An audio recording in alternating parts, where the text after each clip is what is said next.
Hi, and welcome to the Virtuoso Podcast. My name is Theophil Asamoah Jedu, and I'm the founder and artistic director of Gramophone Ghana. I'm also the conductor of Gramophone Chorus and as well the director of Gramophone Academy of Music, and now the host of the Virtuoso Podcast. This is a platform where we are going to be having conversations with virtuosi, people who have gained mastery in some aspect of music. We're also going to delve into issues about life and talk about their life's journey. We're going to take some nuggets from them about how they have lived their lives and how art music and choral music can impact our society. This is the first episode, and so would appreciate it if you would like and subscribe to our channel so you can get more content like this. It will also help us reach more people and keep you up to date when we send in a new episode. So welcome aboard, and we hope you enjoy our conversations. Welcome to the Virtuoso Podcast.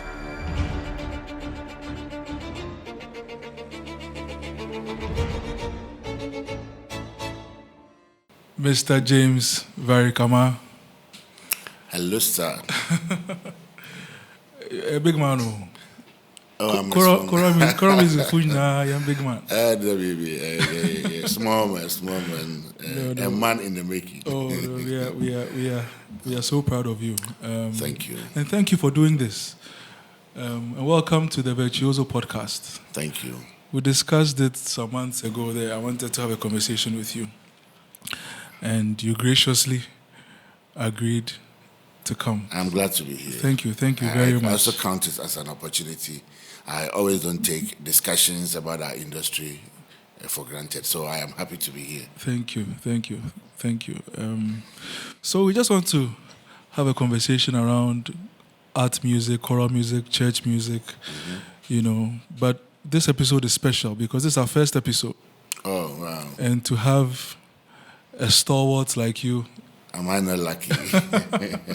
You are blessed. I'm blessed. I'm blessed. Thank you. No, the last time we met was, in fact, just over the weekend at a wedding in Kumasi. That's right.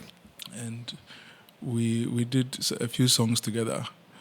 And then the last time before that, you were at our concert, which was a pleasure. Thank you for coming. We are very, very honored to have you. That was a great concert. Thank you.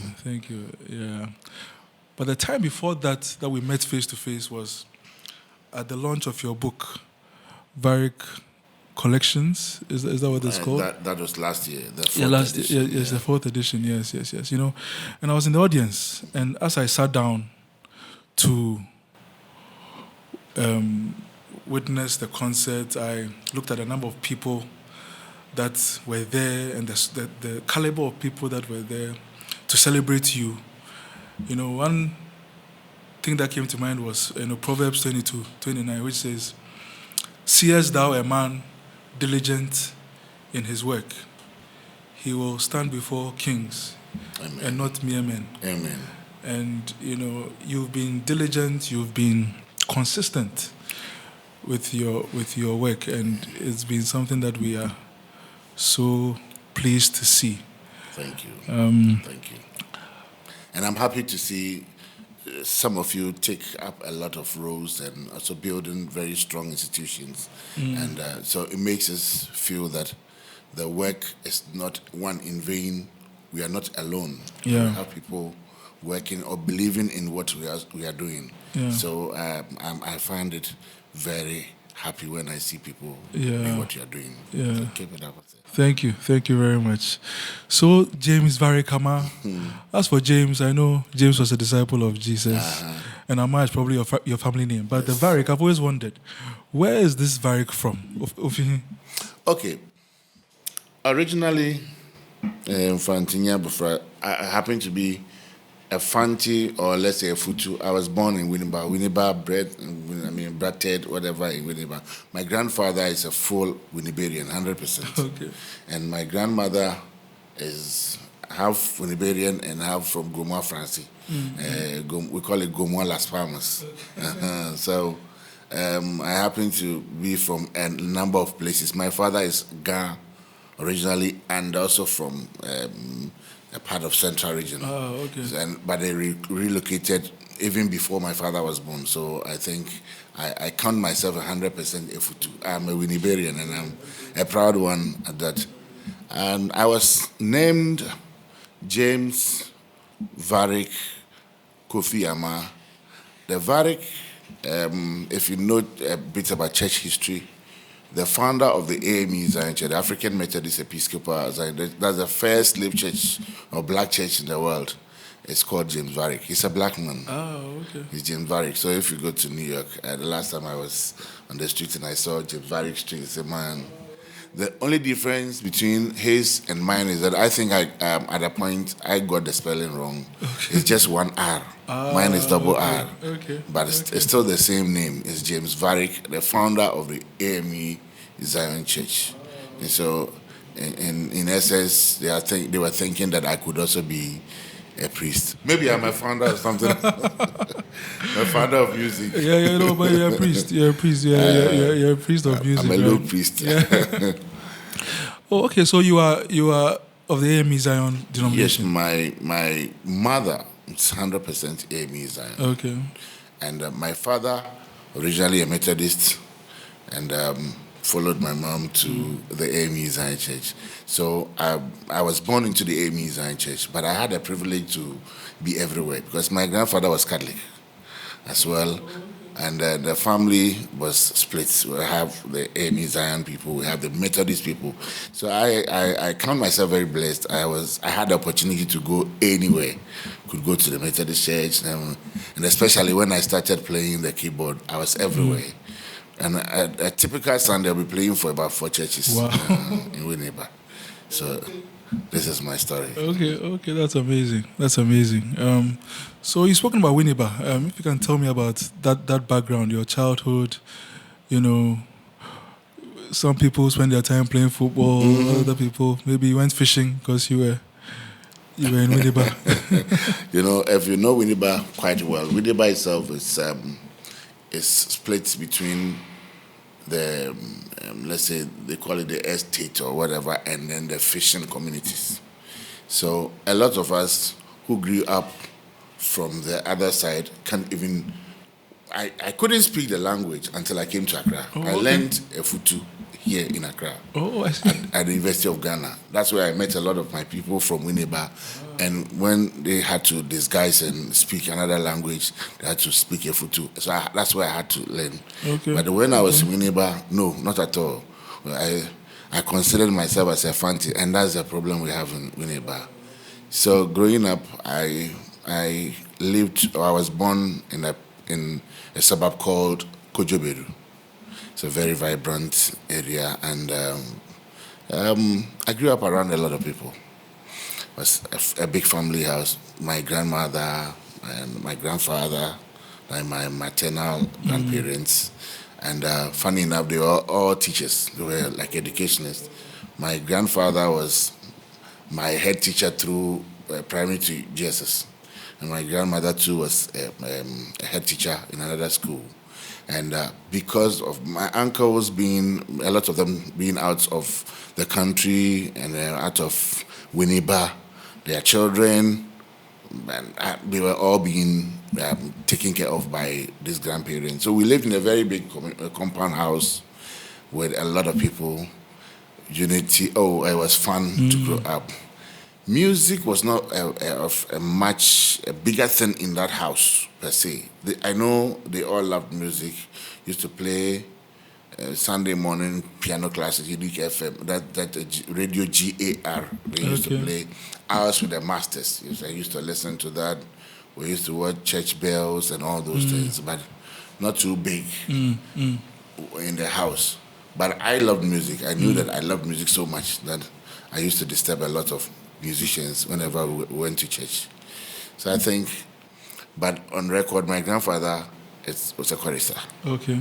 My father was somehow more than a chorister. He could teach music to some extent and conduct the choir sometimes. And my mother was a chorister too. So maybe I inherited from them. Okay.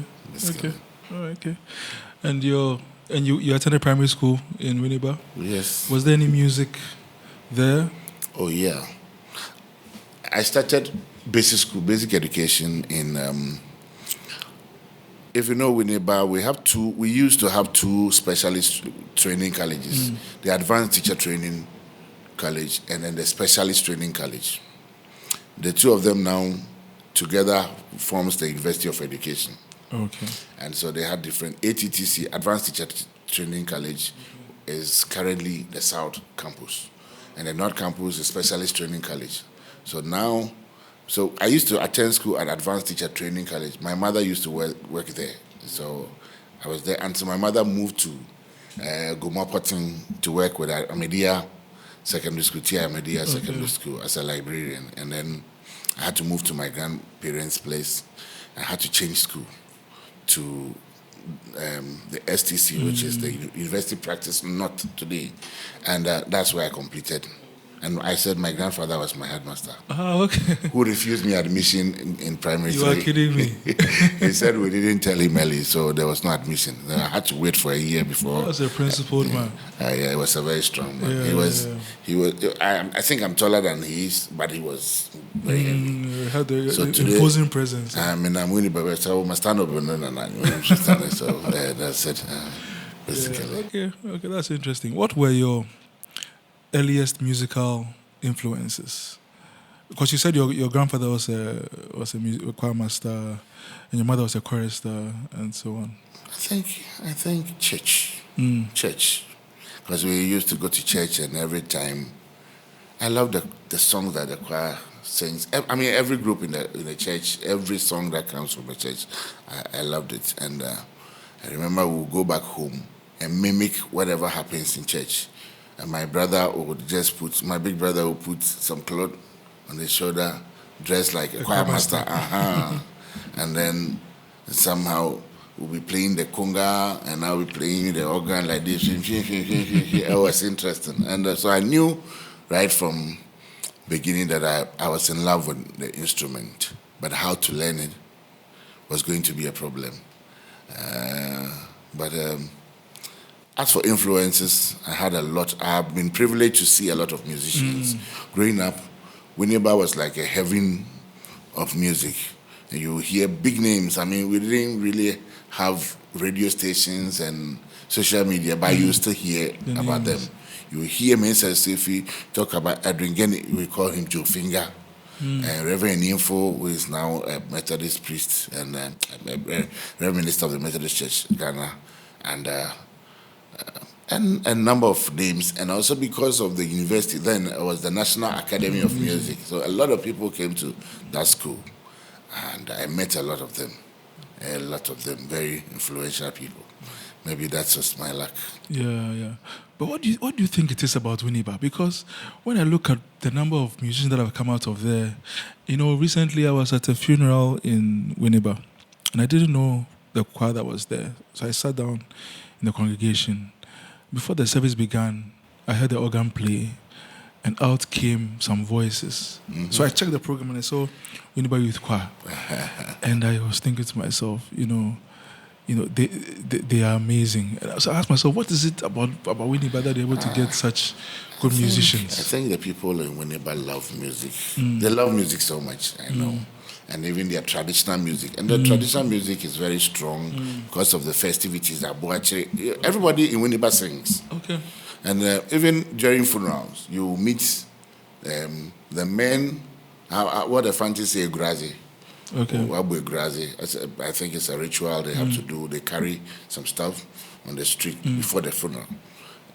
The women will go first with their music. They'll be singing throughout, and the men will also pass. They sing in harmony. On the street. So a very strong choral culture. And maybe we have been blessed as a city. Maybe we need to just harness that potential and do something with it. I don't know whether anybody has done any study on what it is about Winneba, but I think if not, we should look into it because it's quite amazing.